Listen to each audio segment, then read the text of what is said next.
I don't know where to start with that, but that was Alexandria Ocasio-Cortez speaking about how happy she is that Amazon will no longer be coming to her city, New York City, Long Island City to be specific, with their money and their industry. Amazon, the fastest growing, the most powerful corporation in the country, perhaps, certainly with the most promising future, which chose New York City out of 200. And she is celebrating the fact that she forced them out. Mark Steyn is here. Mark Steyn, Mr. Everything, author and journalist. And Mark, you have events coming up we're going to hear about shortly in Reading, Pennsylvania, Syracuse, New York, Rochester, and Wilkes-Barre, Pennsylvania with Dennis Miller, which is a great combination. And I think that you guys got to talk about this, if you don't mind me telling you what to do. No.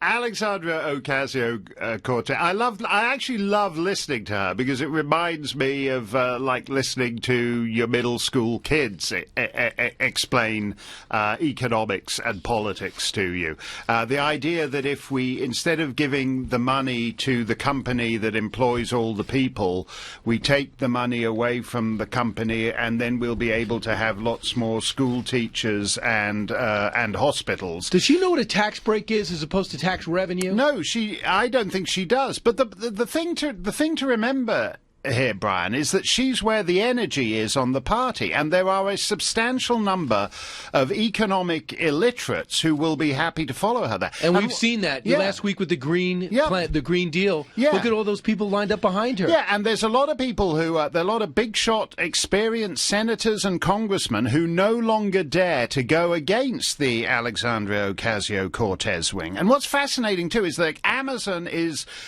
thinks of itself as the wokiest company on the planet. And you're already seeing a split now between the woke internet, high-tech people and the far left. That's interesting. There's so much irony here. Yeah. Because it was the liberal mayor, the incompetent mayor de Blasio, who, along with Governor Cuomo, put their personal animosity for each other, both Democrats, and said, we got to bring Amazon here. Right. And they won the bid. Yeah. Now, Mark, as you know, when you have LeBron James or if you have Tom Brady, you're going to pay more for them than you will back on offensive linemen because life's not fair. They are better than us at what they do. Amazon is better. So to attract that company, you have to make it a better deal than elsewhere. But now, they also offered to talk to her and explain what she wanted and hear her out. She never even showed up. No. And that's what's fascinating, because when you say de Blasio's a Democrat, he's not a Democrat like Ed Koch. He's not like that New York machine poll thing. He's actually on the socialist wing of the party, and he's been out-lefted by Alexandria Ocasio-Cortez. And that's what's fantastic here. She doesn't need to meet Amazon.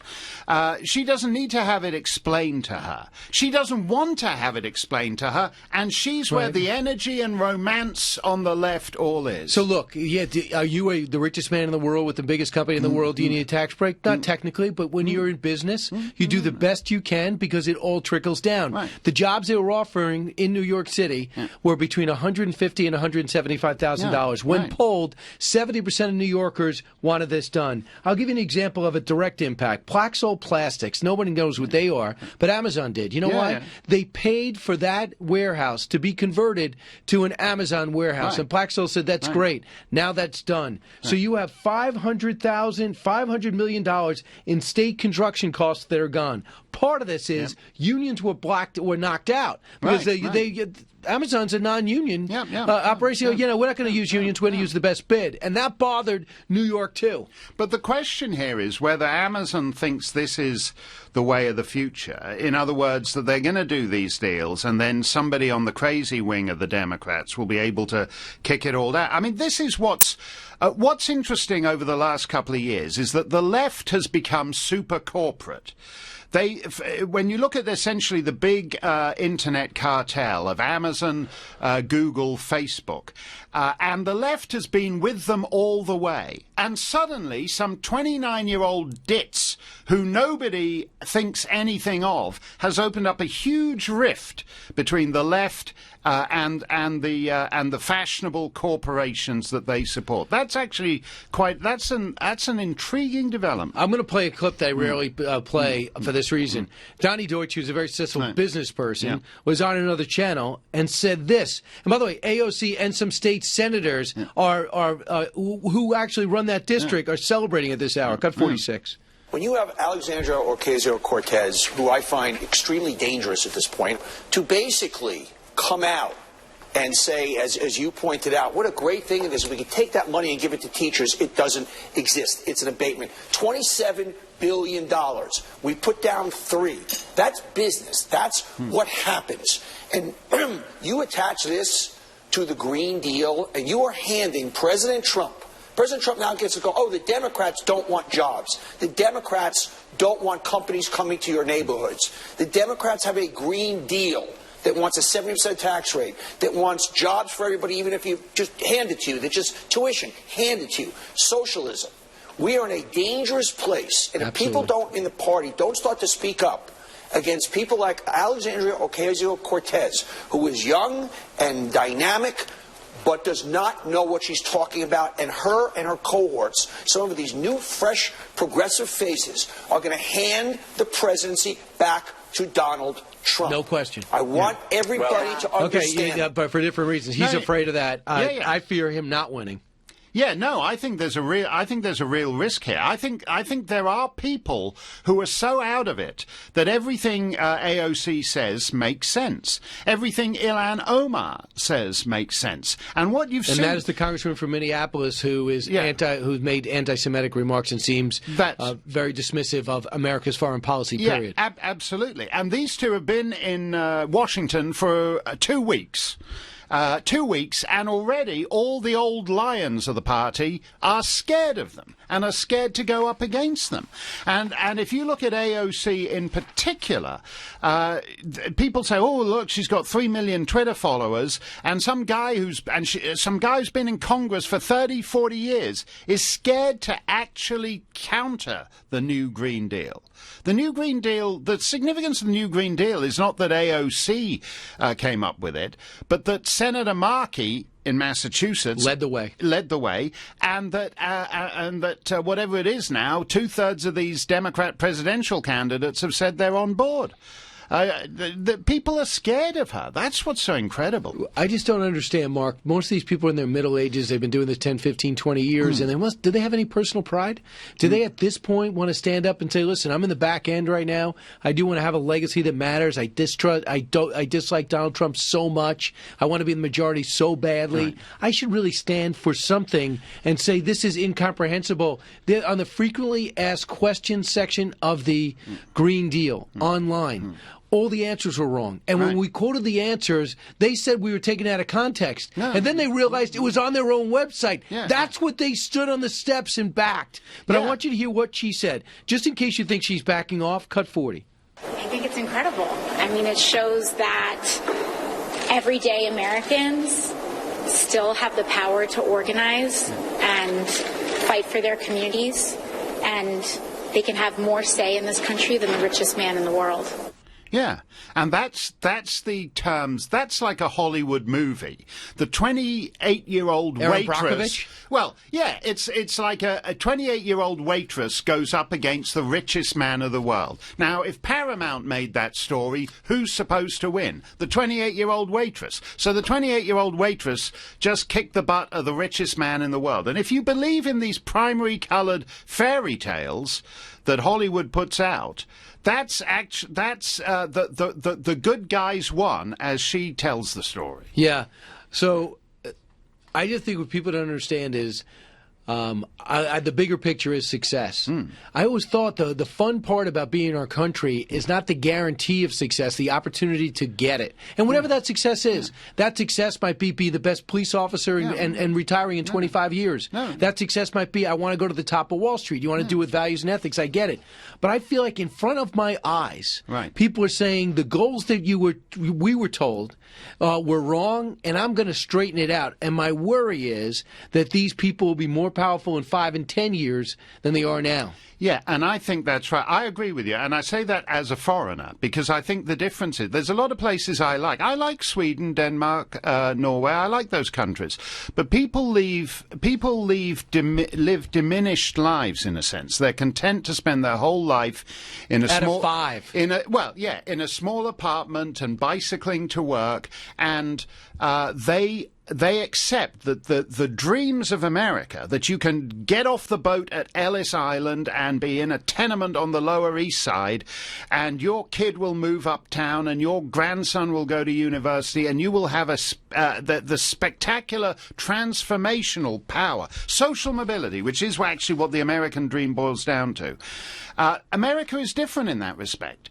And what we're seeing here actually is whether that vision of America, it doesn't hold anything. It doesn't mean anything to AOC. The question is how many other millions of Americans agree with her and reject that vision. Right. They say, well, it's my future. Don't say anything because it's the green future. Yeah. And the green future is a disaster. When President Trump, if I said to him 2 weeks ago, what are you going to say in El Paso at that rally? He would have had a totally different speech than the one the Democrats gave him. Yeah. Abortion. You can kill a baby after he's born. Number 2, free everything. Socialism, pretty cool. Yeah. What else does he have?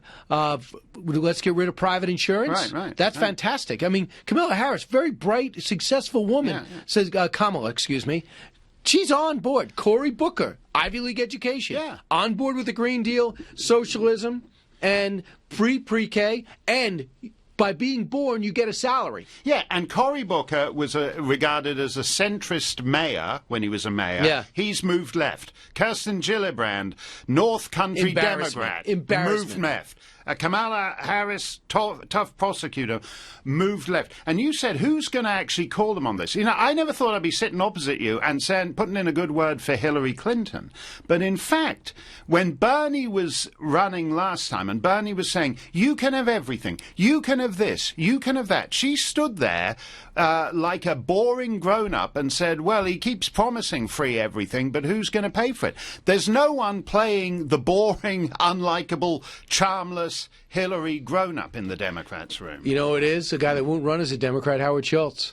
Yeah. And they say that his rollout of his book and his meetings and his the polls coming back are so negative that Democrats no longer fear him. No, I think that's and he's actually a liberal Democrat. No, and I think that's actually one of the things we've seen from the sort of shrinking of the middle class in the last few years, is that there are large numbers of people now who actually have essentially a Latin American view of society, that there's a powerful elite at the top and a great seething mass of people underneath, and you look to the powerful elite to give you in the seething mass things. And that's basic. The Democrats are now actually running like a Latin American party. Absolutely. I want to talk about the emergency funding, what the president's going to do, and what you think is going to happen in the Senate. But before we leave this, thought we should talk about Bezos a little bit.